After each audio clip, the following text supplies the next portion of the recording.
So guys, AJ2 Action back with another video. This time we back. Another reaction video, of course. But obviously it's something different. I don't got no face cam. So y'all just gonna hear my voice. I'm going on face cam right now. But we got to Derek FTB. Horror games I could easily survive. I think it's number 2 and episode number 1. But I'm like, I might as well just see if we easily post. I might as well just watch number 2. But before we get into the video, please like, comment, subscribe. Link down in the description down below. My main gaming channel, which is my YouTube channel, my first YouTube channel, TikTok and Instagram, where I post clips on from both channels. So let's get into it. Straight into it. Horror games are easily the coolest and most immersive way to experience the horror genre. Every step you take, every decision you make is determined by no other than you. But what if we were in these games? Would we survive?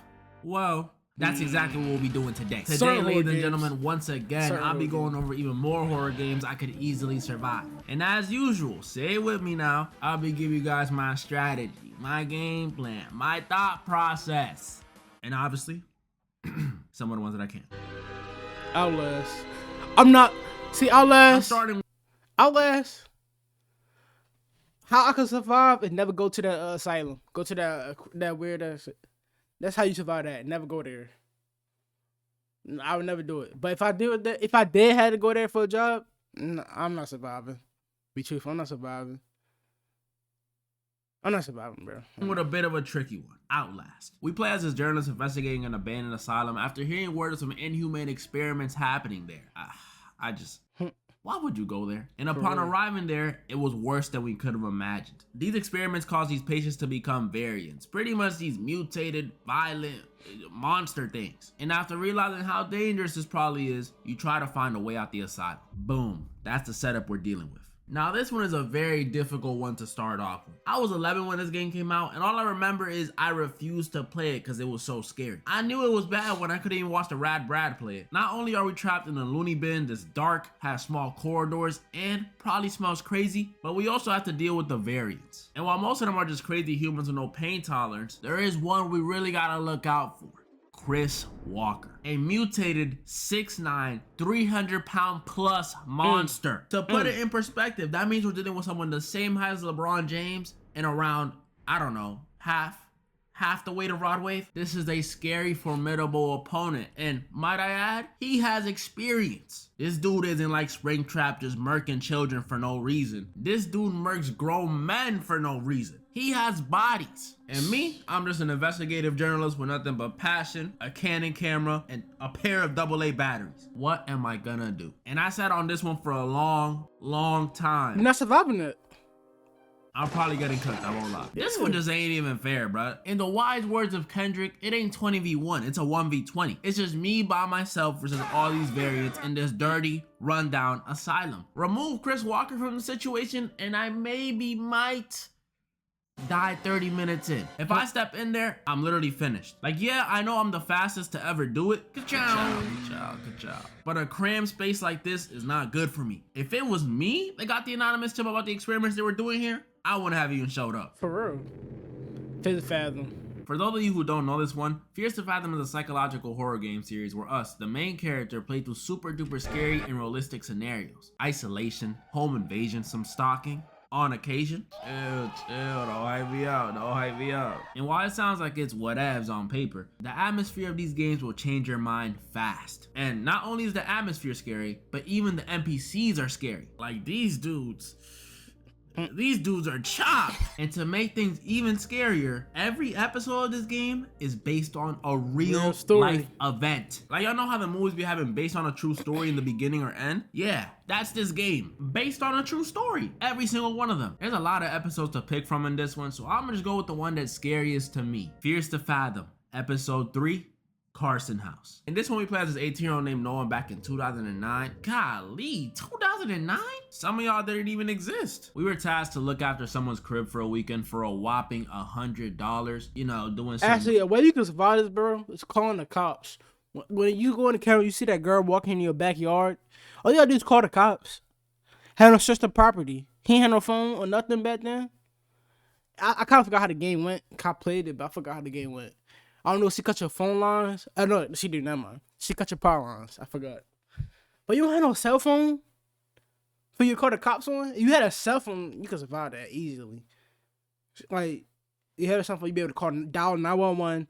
Hello, it's my ex in the backyard, or she ex in my house, and I ain't in my house. It's my person I'm babysitting for. So that's easy to survive. Wait, easy. All you gotta do is call the cops. You got a cell phone. That's it. In 2009, you had cell phones in 2009. Probably a flip phone, but yeah, that's cell phone, bro.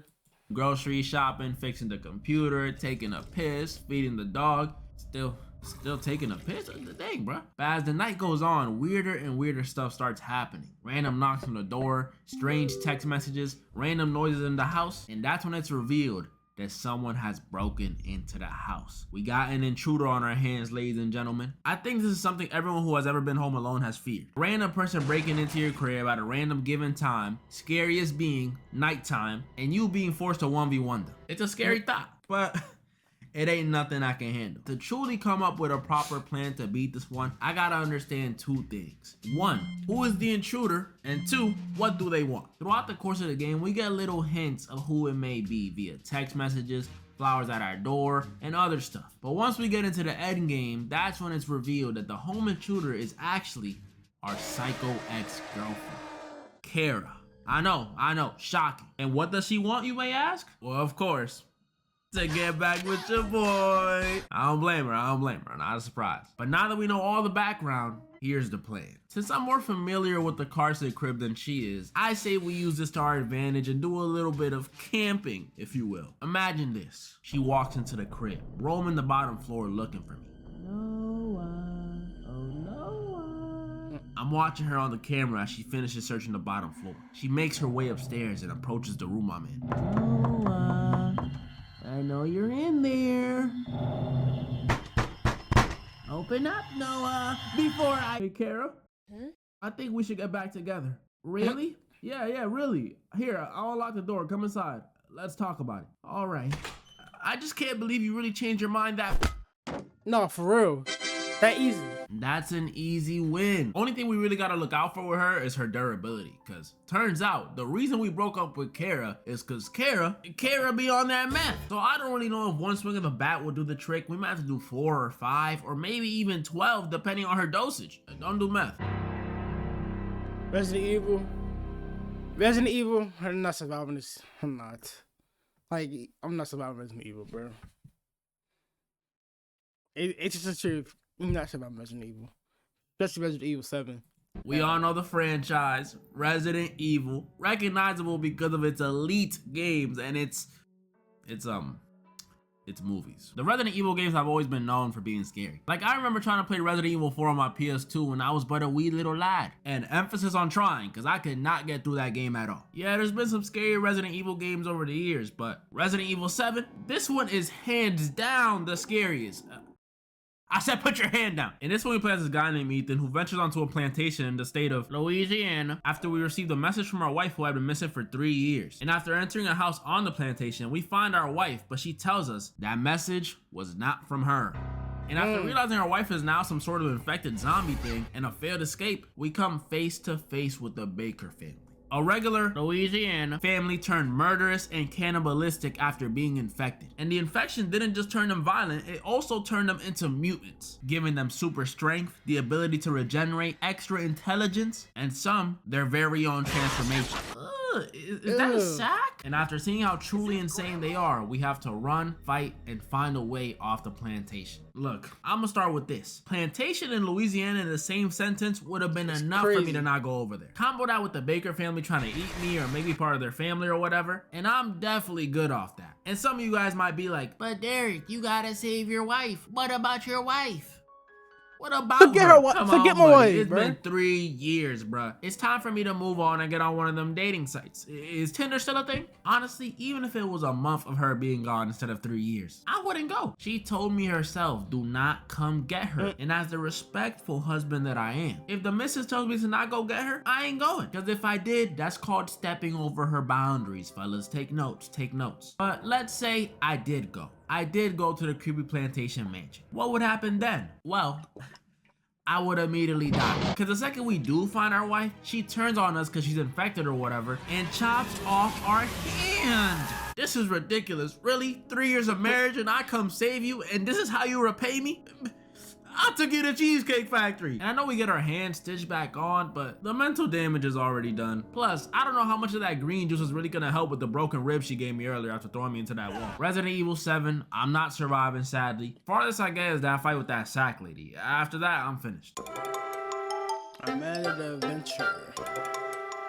Now this one may look all innocent and sweet, but hear me out. Amanda the Adventure is about this old children's show revolving this girl named Amanda and her sidekick Willie. So think Dora, but instead of being Mexican, she's black, and instead of Boots being a monkey, he's a lame sheep. We find these VHS tapes of the show and watch a few episodes, and everything seems normal. But as we continue watching them, they start to get stranger and stranger until Amanda is straight up talking about death and threatening to turn Willie into lamb chops. And if we upset Amanda, that violence will be turned against us too. So we're dealing with some cursed tapes, ladies and gentlemen. It's sort of like The Ring. And just like The Ring, I know the perfect solution. Maybe stop watching the tapes when stuff gets weird. Really though, how many times do you guys see Amanda intimidate Willie with her evil stares or have her genuinely tweaking out when you get an answer wrong before you decide, yeah, maybe leave the mystery solving to the detectives? I couldn't even watch Danger Dolan for too long before getting scared, so I know from experience that creepy video stuff ain't my jam. But let's just say for funsies, I watched every tape. And we all know I'm not solving the mystery, so the tall, lanky monster version of Amanda comes after me. What then? Well, judging by the physique of this thing, it doesn't look like it will be that tough to combat. Yeah, it is rocking them British veneers and some gnarly acrylics, but that pelvic bone is giving off a lot of malnourished energy. I don't know what it is. I got it weighing at most $180. And yeah, I know it's fast and all, but with them flimsy joints, all I gotta do is hit him with a little right to the knee and bada boom, bada bing. That's a win for me. I would have lost. Silent Hill, I would have lost too. Now this one may seem I'm not surviving Amanda Adventure. I'm not surviving Silent Hill. I'm just not, bro. I'm not built for that, bro.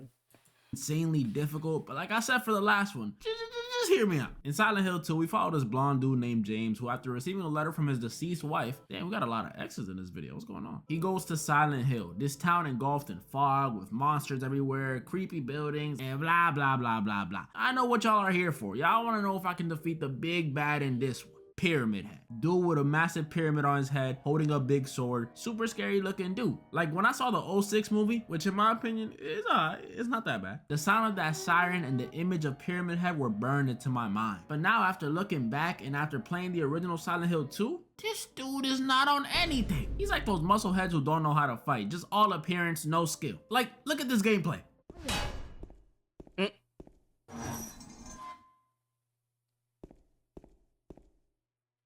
Come on, bro, you gotta keep it a buck. Is this scary to you? He can have all the menacing energy in the world, but the second he swings, he loses all of it. I could easily run away or even walk away with a dude swinging like this, but let's say it is the movie version of him, or the remake version. I haven't played it yet, but I assume he has better hands in this one. What are my chances then? Well, 100%. Because the thing about Pyramid Head is, he's not even real. He's a figment of James's imagination after feeling all that guilt for killing his wife. And if I'm in control of James's body in this situation, I don't have a shred of guilt. It wasn't my wife that got killed, so I won't be manifesting or whatever any of these monsters, this creepy environment, and most importantly, I won't be manifesting Pyramid Head. It's that easy. Come on now. Come on now. Now, if he was real. As you guys can see though, once again, I survived and maintained my record of... What is my record in these videos? Can one of y'all find that out for me? Comment down below any of the ones you guys think I was wrong or right about. And comment down below some more games you guys would want to see for a part 3 or maybe even on that second channel. It's still coming, it's still coming. I pinky promise, it's still coming. And moral of the story? I hope y'all enjoyed that video. Most of the games I'm not surviving, bro. Probably Carson House, I would survive that. Carson House, and there's one more game he said, but rest of the games, I'm not surviving, bro. I'm just not. I'm not surviving. But I hope y'all enjoyed the video. Please like, comment, subscribe. I'll see you in the next video. Peace out.